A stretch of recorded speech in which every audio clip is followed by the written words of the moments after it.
Welcome, everybody. It's a pleasure to be part of this first summit conference and be part of Tony's brainchild, shall we say, of Awakening Freedom. It's been a very interesting journey, and I think it has a great contribution to make. And no doubt we'll find more ways in the future. So my subject is spiritual awareness, having been a spiritual teacher for the last 30 odd years, writer and speaker and so forth. It's my passion, and because this is about freedom, I guess for me this is a very important key to my whole being, and from a very physical point of view, actually, because I was born a few months before the outbreak of World War II in London, England, and our freedom was definitely being threatened. The Nazis were advancing and had intended to cross the Channel, in which case we would have lost our freedom. We knew what was being done in other countries that had been taken over. So freedom is a very important facet. Of course, I'm talking about physical freedom, but also at that time, mental freedom was at stake, because had this invasion happened, the children, for example, were taken away and indoctrinated and so forth. So even mental freedom was taken away. So it's a highly important and significant word to me. But what I've come to discover for myself is that the most important freedom, which no one can touch, no one can take away, no one can compromise, is spiritual freedom, spiritual awareness. That's something deep within the heart, soul center, as Tony said, and it's something that cannot be touched, fortunately, by any other person or thing. It is also, to me, this whole spiritual freedom, spiritual awareness, it gives us the answers to why we are here. Who am I? What am I here to do? It's me, and it's something I've been investigating probably for 50 odd years and still learning, as we all are. So spiritual awareness, spiritual freedom, made a few notes here, is something that to me encompasses things like hope and inspiration, consciousness and truth.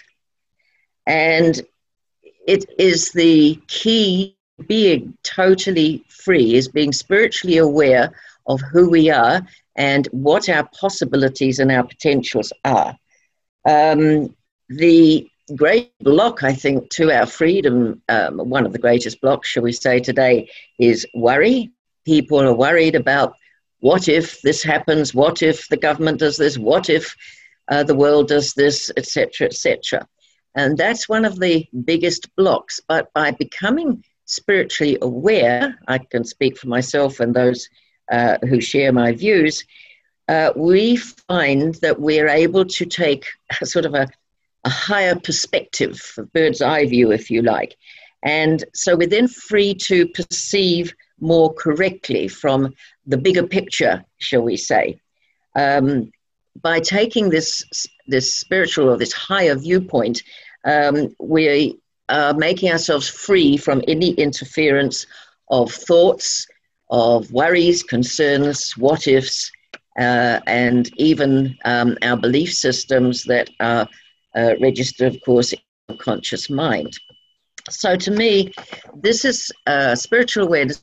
Freedom is the foundation, is fundamental, because if you've got something to relate to live from, then everything that happens in the world and around you and in your life is able to be understood better, to be handled better with more understanding and wisdom. So I've summarized it in this spiritual awareness as having sort of 7 essential keys that it can offer us. So I'd like to share them with you, because for me, they make my life what it is, so wonderful, fulfilling, healthy, and so forth. So first of all, I think, look at the saying that is true, and everyone seems to know, that we actually are spiritual beings having this physical experience. We're not just this physical 3D body. We have so much more. And our spiritual self, our super self, highest I am presence, call it whatever you choose, is our counterpart, our higher blueprint, shall we say. And my understanding of it, I'll just give it my perspective. Please substitute any words in your mind that you feel are more appropriate for you. This super self, higher self, is our true being on a higher frequency, a higher dimension. It is in turn in a direct emanation, shall we say, of the all that is, the Aya Asher Aya in the Hebrew, and therefore it can tap into the quantum field where all things are known and all things are possible. Tony mentioned too, so you can see that these are truths which we have discovered and we can look at with our own lens and our own perspectives, of course. So to me, having a spiritual awareness of who we truly are, which is not just this physical expression. In fact, it's not just our soul either, although the soul plays a big part, obviously. It is who we truly are, this spiritual being in the physical expression, which of course brings with it in the 3D all the blocks and the chains, shall we say, that tie us to the laws of the earth and all its associated densities. So our blueprint that's on the etheric or the spiritual level, I call it, as I say, I am or higher self. People have many, many other terms. Please use the one that's right for you.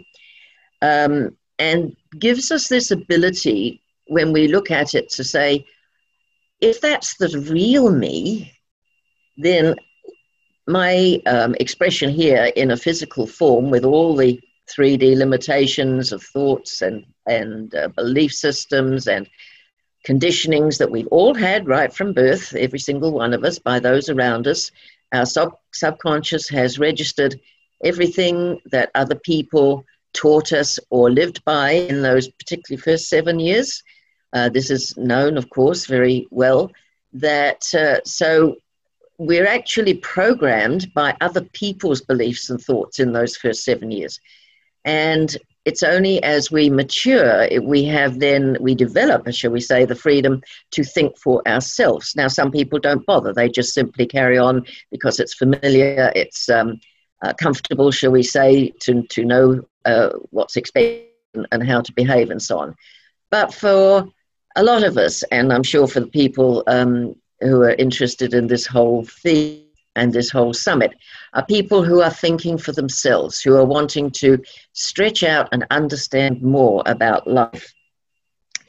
And I believe that for me, it's enabled me to realize the amazing possibilities and the potential that we each have. And unless we're given to understand this from a young age, we have to discover it through our life experience. We realize, well, there is more to me than just this. And to me, you could label it, if you wish, as the spiritual you, the higher self you. We all have spirit within us, of course, that's what animates us. And it's used a lot in our language, in the spirit of things and being high-spirited and so forth.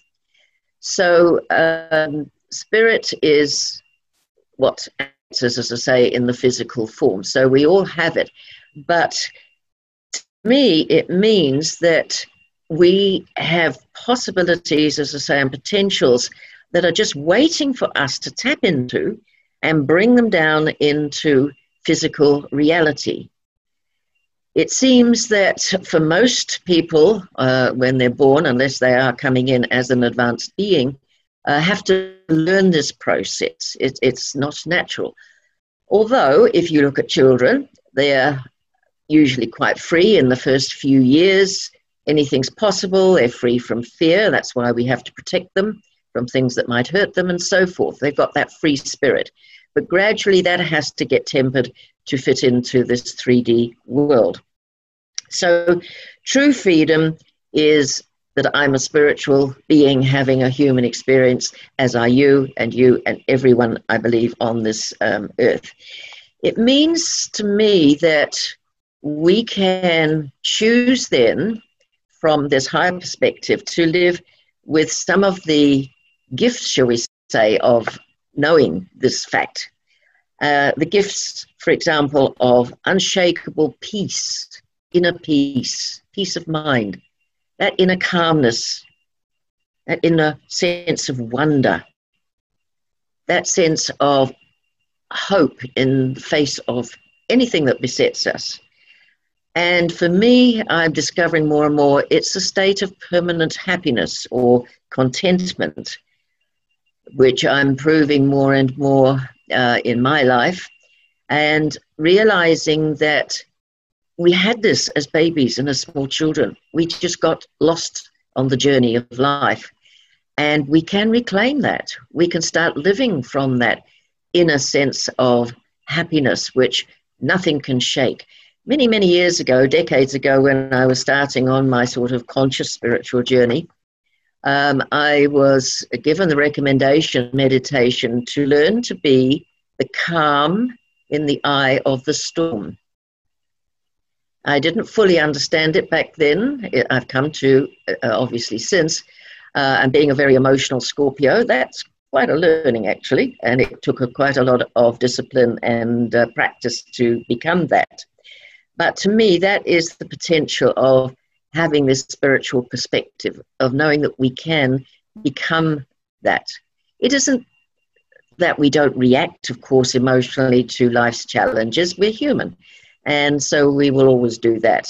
But for me, I used to stay in a reactive mode for a long, long time after an obstacle or challenge or upset, and brood on it and go over it and over it as one does.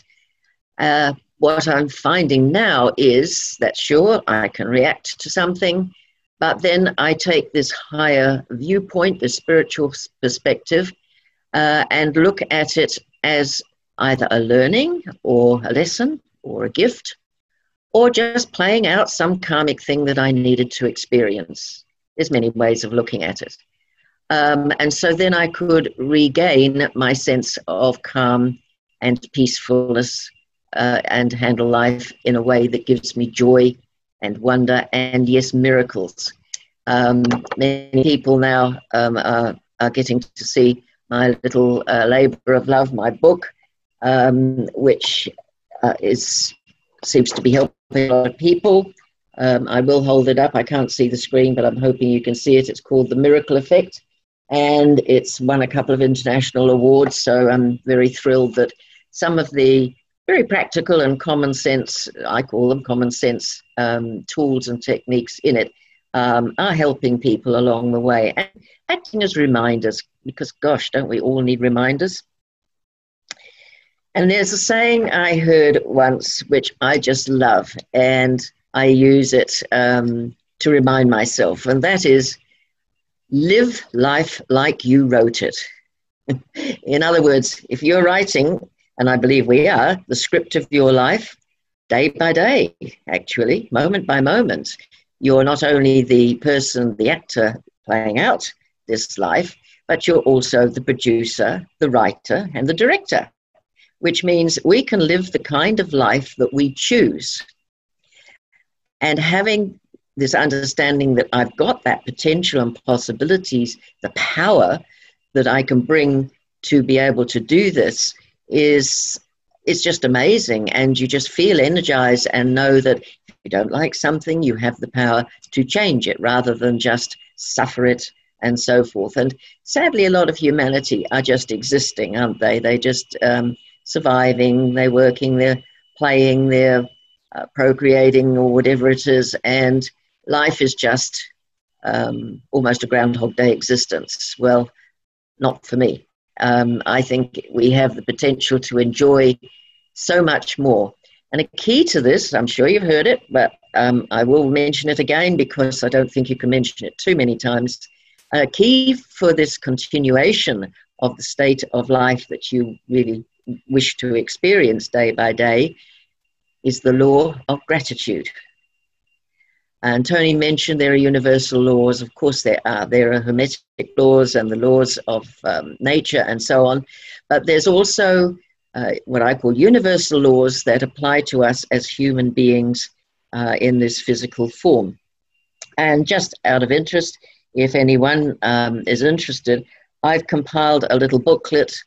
This is a printed version of about 80 or so universal laws that actually do govern and direct our life. And if you'd like a copy, it's an online thing now. I can just email it to you. So just contact me and I'll be very happy to share it with you. So to me, this moves on knowing that we have what I call this greatest freedom in existence of knowing who we are, that we're connected now to the universal consciousness, the universal mind through this higher aspect of ourself. As I say, I'll call it higher self for me, to the universal mind. Also, that is, I think, feeding into the quantum field. All of this is being understood more, and each one of us, are connected to it. Why is this so important? Well, it's because it can give us answers to life. It can give us inspiration. It can give us insights into what's going on. It can give us guidance as when we come up and facing a decision or a life direction. In other words, we've got all this power, this information that goes beyond just the human physical field that we can tap into and bring down and use. I use a little saying each day to remind myself of this, and I give thanks, as I say, every day for what I call my diamond of life, my 4 facets of life. Everything we choose to desire, require, wish for will fall into one of these 4 categories. I talk about it in my book, and it's a very easy way of understanding it. And so I give thanks for that, and also for the fact that I can have insights. I can have inspiration, like when I'm writing another book, and so forth. Intuition is part of it, but to me, intuition is a valuable, I would almost call it a sixth sense, in that it will kick in randomly when we're facing a dilemma or wanting to know, as Tony talked about, that gut feeling. What to me that intuition is, that sort of gut feeling, whether it feels right or doesn't to you personally. And that's great. But to me, the next step is to go to accessing inner guidance from, as I say, this higher self aspect of being, the spiritual self. I have made several description videos about these things. They're on my YouTube channel. You can tap into them if you choose, and I give some tips that I have found works for me and for those that I have been teaching over the years. So, okay, another wonderful aspect, which I think is of being spiritually aware, spiritually free, is that we can get some answers for ourselves to humanity's perennial questions of who am I? Why am I here? What am I here to do? I'm sure we've all asked this at some time or other. They give meaning to life when we can get some sort of handle on them. They make life more purposeful, more meaningful. And as I say, it gives us the power to have a higher perspective when things don't go according to how we would like or how we thought they should go. So realizing that, as I say, is a sense of freedom that we don't get in our normal 3D thinking mode. I will come back to that a little if I have time, because I had a few other things I'd like to share, and we have got to keep to our timetable, obviously.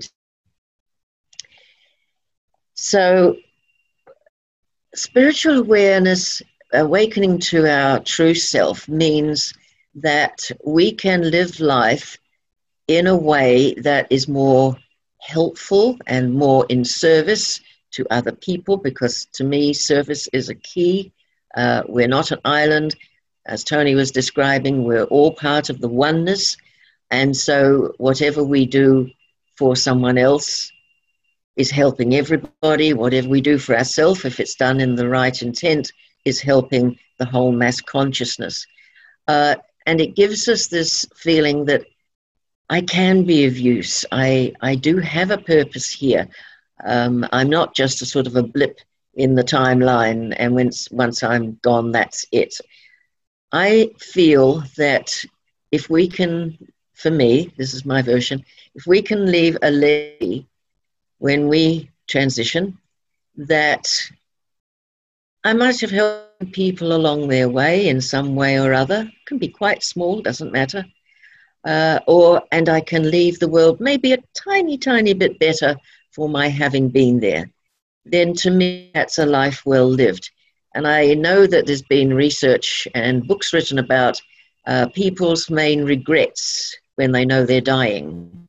And this comes under that category. So many people get so caught up in their busyness and everyday mundane lives that when they know they're coming to the end, they say, I wish I had done more. I wish I had done this. I wish I had helped that person. And also, I wish I had enjoyed life more, made the most of this wonderful gift. So to me, it's a deep-seated knowing that we carry within us. And to me, expressing it in whatever way is suitable is part of being free. We are free to do so much for those of us lucky enough to live in this Western world. We are not being told what we have to do or haven't or not allowed to do in the broader sense. Of course, there are laws and so forth, but in that deep spiritual sense, we are free. And there's some wonderful uplifting stories, as you no doubt know, of people who survived the most dreadful conditions. I was thinking of Anne Frank's diary, for example, and yet their spirit still was free. Nothing can stop that. And to me, knowing that helps us weather the storms, no matter how they may seem at the time. Another little aspect to me is to look at the word freedom and realize that what it's actually saying is that we want to be free from certain things in order to be free to live like I'm talking about. And it's these learning to be free from these blocks, these hindrances, that will help us immensely make the most of this gift of life and feel that we have had a life well lived.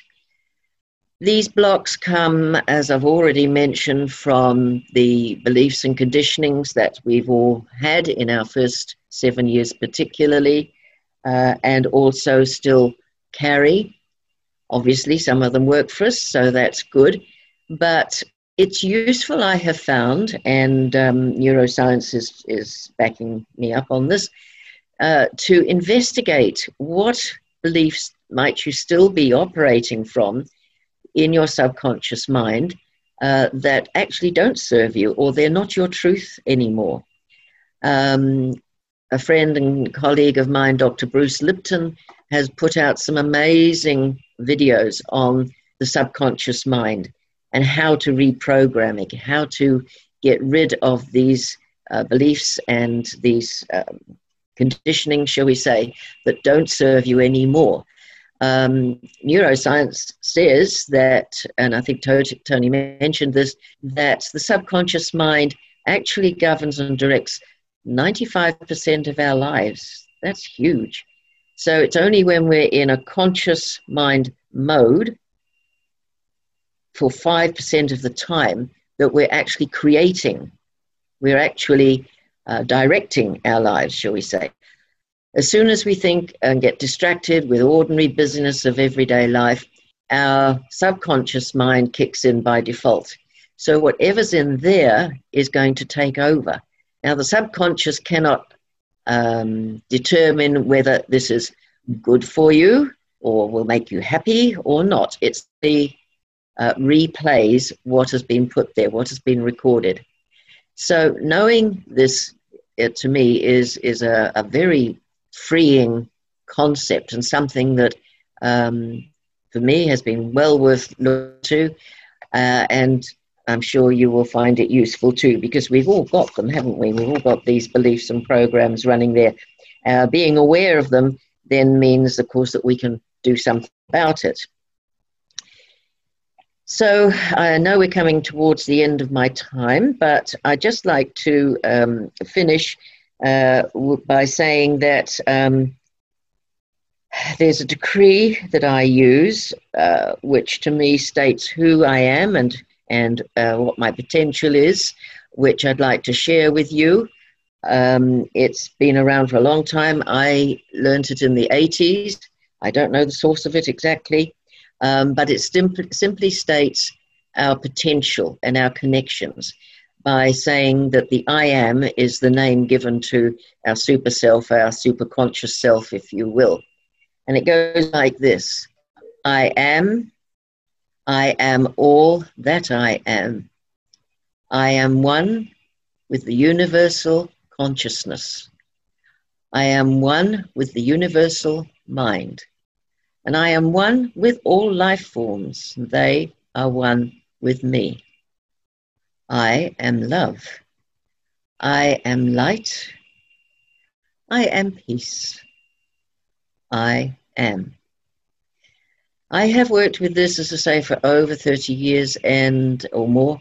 And by meditating on it, you will get ramifications and understandings on each of those little phrases. They're so simple, which I think suggests it's probably not of a earthly origin, shall we say. It was inspired to somebody, because in each of those phrases, seemingly simple phrases, we are expressing the whole of our existence, of who we truly are, the whole of our potential. Because if we are one with the universal consciousness, or God, if you prefer the term, we have those powers that we can bring into this 3D life.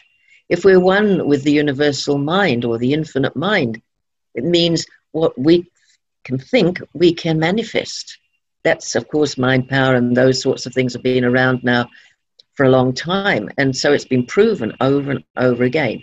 But having a reminder like that to me, which I use most days, just keeps me aligned, track, along with my gratitude prayers for each day. And reminding ourselves that we are love. We are born as love light beings. We are light. We are actually are light beings, crystallized light, as a friend of mine, Dr. Hertak, puts it. And by being in that state of peace, we can be all that we would like to be. I think I might be at the end of, is that right, guys? I'm not timekeeping. Oh, you have another 14 minutes. You've got loads of... Oh, of... great. Oh, I was rushing through. I was thinking of the other time. Oh, that's cool. Well, I'll be able to expand a little bit more on some of these things which I was giving an overview, shall we say, from. That's good. Okay, so going back to the subconscious, let me give you a technique which is a way of reprogramming subconscious mind. This is my version. There are other, obviously, versions too, but these are the sort of key essentials that everybody, I'm sure, would agree with.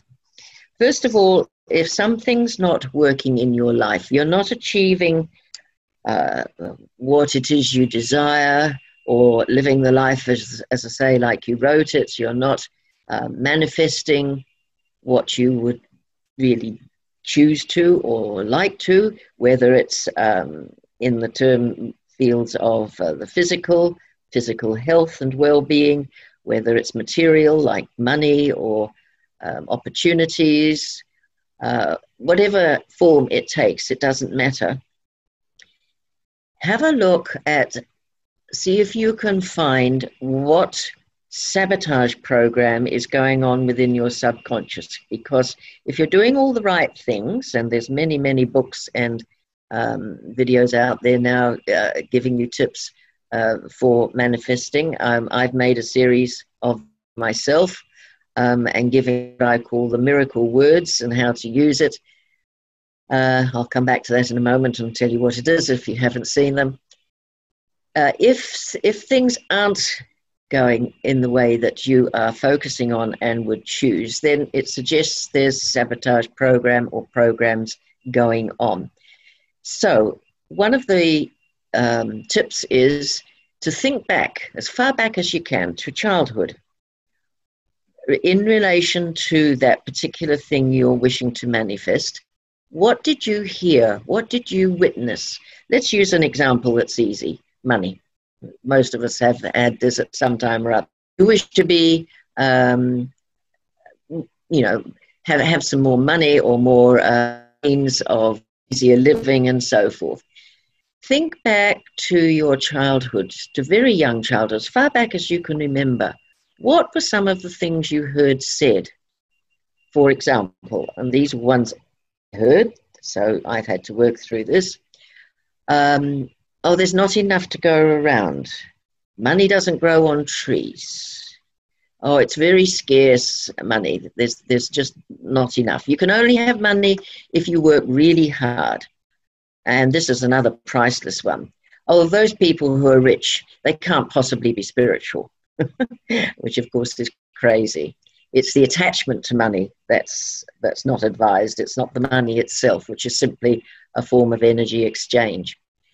No doubt you will relate to some of those, and you probably heard many, many others. So, okay, if you can remember hearing those and also witnessing. I saw this in my first 7 years, but my first, right up until my late teens, actually, that my family struggled financially because, as I say, World War II made life very, very difficult in England.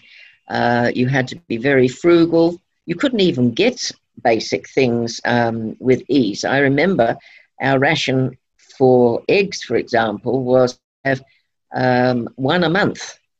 For children, you might be lucky if you got one a week. So even clothing was rationed back in the war in England. And amongst some little memorabilia I found in the family, I found there's a partly used clothing ration book that my mother didn't completely use up during the war. Everything was rationed, so everything was scarce. It was a reality of existence back then. So for the first 7 years, that's actually how I knew life to be. There wasn't much money, life was hard, there was very little freedom. We would go out at night, for example, during that wartime period during what we called the Blitz, because any tiny light, if it could be seen from a Nazi warplane, then they'd know where to bomb, because that's where there would be people living, towns, cities, suburbs, and so forth. And that's what they obviously wanted to do the most damage. And so they were night wardens to make sure that nobody was out with a torch or a light, and that everybody blacked out their windows completely so that there wasn't a chink of light showing. This was the extreme conditions of not having freedom to live in a normal way that I can clearly remember. So these things are past, and until we address them, they can dominate. And for me, as I say, this financial freedom took a long, long time to overcome. But first of all, you need to look at, see what are some of the sources and what are some of the beliefs and programs that created this in the first place. And gradually, as I worked upon it, I realized that I'd grown up with this mind of being very frugal about things, storing food if we had any that was storable. All of these things were part and parcel. And I remember I had a breakthrough some years ago. It was only in the last probably 10 years, or maybe a little longer. I realized that I was still very limited, and how it came about, it was something that was a family member said to me, meaning well, that, well, I think, you know, I was living quite frugally back then, and mortgage and so forth, that as a single person without a full-time job, that's quite a challenge, as you know. And it was suggested I make a budget so that I could handle my finances better. So I dutifully sat down and listed all the expenses and against the income, and found that my expenses often were above the income. And so I was getting into a pickle there. And then I sort of suddenly had this epiphany, shall we say. This was insight, and I'm sure this was helped by, as I say, inspiration from my higher aspect of being, or my soul, saying, if you're limiting yourself like this, then of course it's going to be an ongoing process. So I decided I would cancel them in a very real way to me. I took the sheets where I'd written out or typed out all the budgets and incomes and outgoings and so on. And I went outside into the garden where there was a little pebbled area, and I ceremoniously burnt them, thinking that the smoke was releasing me from this conditioning that finances are going to be a struggle, life is a struggle, and all of these with it. It was so freeing. And after that, I didn't budget and I let go. I let the flow go, because money is an energy exchange. And as we know, energy needs to flow. It's always within movement. It changes form, but it never disappears at all. And to me, it was a symbolic gesture that had great significance. And I've had other examples too, where when I got desperate, when I was bringing up my son on my own on a benefit, and finding it hard to meet all the bills and so forth, and I asked my soul higher self for some help. And in that case, this is going back a lot longer, about 40 odd years now. See, interesting how I went back into a pattern even in more years. And it was suggested to me that in order to let go, take on, I supported a World Vision child at the time, and the suggestion came through, take on another child to support and go and get some cards printed with that decree that I shared just a little while ago, that I could distribute free, which of course sounds totally counterintuitive to my problem of struggling and not having enough and making ends meet. But however, I did it eventually, and what it served to do was to unblock the flow. And I think fear of different kinds is probably an experience that everyone has had in different forms. And by going into a state of fear, it blocks the flow of energy, it blocks our freedom. It can paralyze us too, and it can hook us into repeating the same old patterns, and therefore, of course, getting the same results. So that was something that I found very helpful. And another way and an actual tool to reprogram the subconscious mind is to, as I say, find the belief that's not working for you now, conditioning, and verbalize it. In other words, the core belief, put put it into a sentence, if you can, that expresses why you're not able to do whatever it is you're choosing to do. Write it down and then cancel it, delete it if you like. You can burn it. That's always a good thing. And then, but before you do that, write its replacement. Write its complete polar opposite. As Tony said, we live in a world of polarity. So what's the opposite to that? Okay, using money, of course, it's abundance, limitless abundance. And then once you've replaced it, you make that your focus and, shall we say, your mantra. So you do the replacing technique. It's not enough just to delete a program that doesn't serve you or a belief that doesn't serve you. You must replace it with something, because nature does not like a void. So I found that sort of, I call it my CPR tool, is a useful one to get energy flowing again and feel the freedom. Because after all, we know that the universe is bountiful in every way, and money or anything else is simply an expression of it in a particular way. And yet we get caught up with this feeling of lack and scarcity based again on fear. And when you've got fear, you're not free, obviously. You're not free to be all you can be. You're not free to live the life of your dreams. You're not free to live life as you wrote it. And you're not free to enjoy the journey, and it's a lot harder to be free to serve and to help others along their way as well. So these are little tools I've developed that work for me. They might inspire you. By all means, use whatever wording is right for you. And I start each one of my days, as I say, with a, you could call it a mantra if you like, along the lines of wonderful happenings keep coming my way and manifesting perfectly in every way. Works for me, keeps me aligned and tuned in. And you can say, it don't have to have wonderful happenings. You can have miraculous happenings, lovely happenings, exciting happenings. You can word it however you like.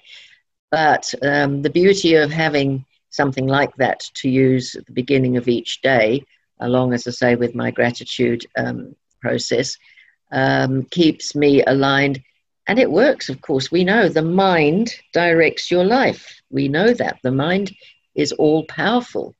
It's also helping to keep your subconscious mind programmed with the beliefs that you wish it to outpicture in your everyday life.